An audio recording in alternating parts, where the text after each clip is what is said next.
Hello friends, welcome to my channel. ഇന്ന് നമ്മൾ നല്ലൊരു അടിപൊളി പായസമാണ് തയ്യാറാക്കാനായിട്ട് പോകുന്നത്. നിങ്ങൾ ആരും ഇതുപോലെ ഒരു പായസം ഇതുവരെ ഉണ്ടാക്കിയിട്ടില്ലെങ്കിൽ തീർച്ചയായിട്ടും ഇത് ഉണ്ടാക്കി നോക്കണം. നല്ല സൂപ്പർ ടേസ്റ്റാണ്. ഈ ഒരു പായസം കാണുമ്പോൾ തന്നെ നല്ല ഭംഗിയുണ്ടല്ലേ. ഇതുപോലെ തന്നെയാണ് ഇത് കഴിക്കാനും നല്ല അടിപൊളി ടേസ്റ്റാണ്.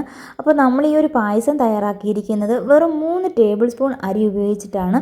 നിങ്ങൾക്കൊരു സംശയം തോന്നി, ഈ 3 ടേബിൾ സ്പൂൺ അരി വെച്ചിട്ട് എങ്ങനെയാണ് പായസം തയ്യാറാക്കുന്നതെന്ന്. അപ്പോൾ വീഡിയോ ആരും സ്കിപ്പ് ചെയ്യരുത്, മുഴുവനും കണ്ട് സപ്പോർട്ട് ചെയ്യണം.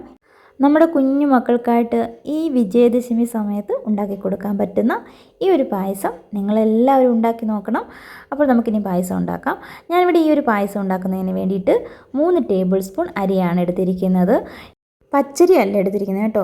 നമ്മുടെ ബിരിയാണിയൊക്കെ ഉണ്ടാക്കാനായിട്ട് നമ്മൾ ഉപയോഗിക്കുന്ന അരി ഉണ്ടല്ലോ, അതാണ് എടുത്തിരിക്കുന്നത്. അപ്പോൾ ഈ ഒരു ചെറിയ ബൗളിലേക്ക് 3 ടേബിൾ സ്പൂൺ അരി ഇട്ട് കൊടുത്തിട്ടുണ്ട്. ഇനി നമുക്ക് ഈ അരി ഒന്ന് നന്നായിട്ട് കുതിർത്തെടുക്കണം. അതിനായിട്ട് ഞാൻ ഇതിലേക്ക് കുറച്ച് വെള്ളം ഒഴിച്ച് ഒരു അരമണിക്കൂർ നമുക്കിതൊന്ന് കുതിർന്ന് കിട്ടുന്നതിന് വേണ്ടി വെക്കാം. ചൂടുവെള്ളം ഒന്നും ഒഴിച്ചു കൊടുക്കേണ്ട, സാധാ പച്ചവെള്ളം ഒഴിച്ചു കൊടുത്താൽ മതി. ഇപ്പോൾ ഞാൻ വെള്ളമൊക്കെ ഒഴിച്ചു കൊടുത്തിട്ടുണ്ട്. ഇനി നന്നായിട്ടൊന്ന് ഇളക്കിയതിന് ശേഷം നമുക്ക് അരമണിക്കൂർ ഇതൊന്ന് വെച്ചേക്കാം. ഇപ്പോൾ അരമണിക്കൂർ കഴിഞ്ഞപ്പോഴാണ് ഞാൻ ഒന്ന് ഇളക്കി എടുത്തിരിക്കുന്നത്. ഇപ്പോൾ നന്നായിട്ട് ഈ അരിയൊക്കെ ഒന്ന് കുതിർന്ന് കിട്ടിയിട്ടുണ്ട്. ഇനിയും ഇതിൽ വെള്ളമൊക്കെ ഈ ഒരു അരിപ്പ ഉപയോഗിച്ച് നന്നായിട്ടൊന്ന് അരിച്ച് കളഞ്ഞിട്ടുണ്ട്. ഇനി ഇത് മാറ്റി വെക്കാം. ഇനി നമുക്ക് ഈ ഒരു പായസത്തിലേക്ക് കുറച്ച് നട്ട്സൊക്കെ പൊടിച്ചെടുക്കേണ്ടതായിട്ടുണ്ട്.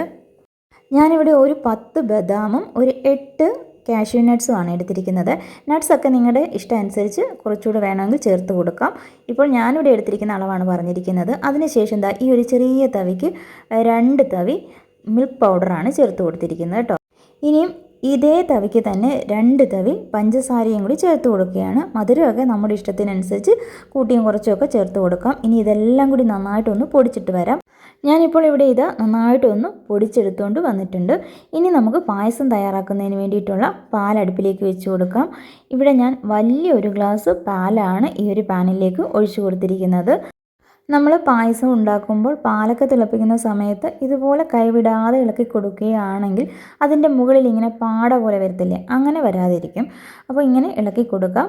ഇതൊന്ന് ചെറുതായിട്ടൊന്ന് ചൂടായി വരട്ടെ. ഒന്ന് ചൂടായി കഴിയുമ്പോൾ നമുക്കിതിലേക്ക് നേരത്തെ നമ്മൾ കുതിർത്ത് വെള്ളമൊക്കെ ഒന്ന് അരിച്ച് കളഞ്ഞിട്ട് വെച്ചിരിക്കുന്ന അരി ഉണ്ടല്ലോ, അതിതിലേക്ക് ചേർത്ത് കൊടുക്കാം. ഇപ്പോൾ ചെറുതായിട്ടൊന്ന് ചൂടായിട്ടുണ്ട് കേട്ടോ. ഞാനിതിലേക്ക് നമ്മൾ എടുത്ത് വെച്ചിരുന്ന അരി ഇട്ട് കൊടുത്തിട്ടുണ്ട്. കൂടെ തന്നെ ഇതിലേക്ക് കുറച്ച് നെയ്യൂടി ചേർത്ത് കൊടുക്കാം. ഞാനിവിടെ 1 സ്പൂൺ അളവിലാണ് ചേർത്ത് കൊടുത്തിരിക്കുന്നത്. ഇനി നമുക്ക് മീഡിയം ഫ്ലെയിമിലിട്ട് വേണം ഇത് വേവിച്ചെടുക്കാനായിട്ട്. ഈ ഒരു അരി ആയതുകൊണ്ട് ഒരുപാട് സമയമൊന്നും വേണ്ട, പെട്ടെന്ന് തന്നെ വെന്ത് കിട്ടും. നമ്മൾ സാധാ പച്ചരി ആണെങ്കിൽ വേവിന് വേണ്ടി കുറേ സമയമെടുക്കും. ഈ ഒരു അരി ഉപയോഗിക്കുകയാണെങ്കിൽ പെട്ടെന്ന് വെന്ത് കിട്ടുകയും ചെയ്യും. അതുപോലെ തന്നെ പായസം നമുക്ക് പെട്ടെന്ന് ഉണ്ടാക്കാൻ കഴിയും, ഒരുപാട് സമയമൊന്നും എടുക്കത്തില്ല. ഇനി നമുക്ക് ഇതുപോലെ ഒന്ന് ഇളക്കി കൊടുത്തുകൊണ്ടേയിരിക്കാം. ഒരുപാട് സമയമൊന്നും ഇളക്കേണ്ട കാര്യമില്ല, പെട്ടെന്ന് തന്നെ ആയി കിട്ടിക്കോളും. ഈ ഒരു പായസം എന്ന് പറയുന്നത് നോർത്ത് ഇന്ത്യയിലൊക്കെ മിക്കവാറും വിശേഷ ദിവസങ്ങളിലൊക്കെ ഉണ്ടാക്കുന്നതാണ്. ഇവിടെ ഇപ്പോൾ ദുർഗാപൂജ ആഘോഷങ്ങളൊക്കെ തുടങ്ങിയിട്ടുണ്ട്. കഴിഞ്ഞ വർഷം ദുർഗാപൂജയ്ക്ക് ഞാൻ ഈ ഒരു പായസം ഉണ്ടാക്കിയിരുന്നു. അന്ന് നമ്മൾ വീഡിയോ ഒന്നും എടുത്തിട്ടുണ്ടായിരുന്നില്ല. എങ്കിൽ പിന്നെ ഈ ഒരു പ്രാവശ്യം നിങ്ങൾക്കൊക്കെ ഉണ്ടാക്കണമെങ്കിൽ ഉണ്ടാക്കിക്കോട്ടെ എന്ന് കരുതിയിട്ടാണ് ഞാൻ ഈ ഒരു വീഡിയോ എടുത്ത് അപ്ലോഡ് ചെയ്യാമെന്ന് വിചാരിച്ചത്. അപ്പോൾ നമ്മുടെ അരിയൊക്കെ ഏകദേശം വെന്ത് വന്നിട്ടുണ്ട് കേട്ടോ. അരി നല്ലതുപോലെ വെന്തതിന് ശേഷം മാത്രമേ നമ്മളിതിലേക്ക് പൊടിച്ച് വെച്ചിരിക്കുന്ന നട്ട്സൊക്കെ ചേർത്ത് കൊടുക്കാവുള്ളൂ. അരി നന്നായി വെന്തോ എന്നറിയാനായിട്ട് ഇടയ്ക്ക് ഇതുപോലെ തവി ഉപയോഗിച്ച് ഒന്ന് എടുത്തിട്ട് ഒരെണ്ണം നമുക്ക് കൈകൊണ്ടൊന്ന് ഞെരടി നോക്കിയാൽ മതി. അപ്പോൾ നമുക്കറിയാൻ പറ്റും വെന്തിട്ടുണ്ടോ ഇല്ലയോ എന്ന്. ഇപ്പോൾ നന്നായിട്ട് വെന്തിട്ടുണ്ട് കേട്ടോ. ഇനി ഞാനിതിലേക്ക് നമ്മൾ പൊടിച്ച് വെച്ചിരിക്കുന്ന നട്ട്സ് എല്ലാം ചേർത്ത് കൊടുക്കുകയാണ്. അതിനുശേഷം നമുക്കിത് നന്നായിട്ടൊന്ന് എല്ലാം കൂടി ഒന്ന് ഇളക്കിയെടുക്കാം. ഒരു 3 പേർക്ക് കുടിക്കാൻ പാകത്തിനുള്ള അളവിലാണ് ഞാനിവിടെ ഈ ഒരു പായസം തയ്യാറാക്കിയിരിക്കുന്നത് കേട്ടോ. അപ്പോൾ നന്നായിട്ട് ഇതുപോലെ കട്ടകളൊന്നും ഇല്ലാതെ ഇളക്കി കൊടുത്തതിന് ശേഷം പിന്നെ കുറച്ച് ബദാമും അതുപോലെ തന്നെ കുറച്ച് പിസ്തായും കൂടി ഞാനൊന്ന് ക്രഷ് ചെയ്തിട്ട് അത് ചേർത്ത് കൊടുക്കുകയാണ്.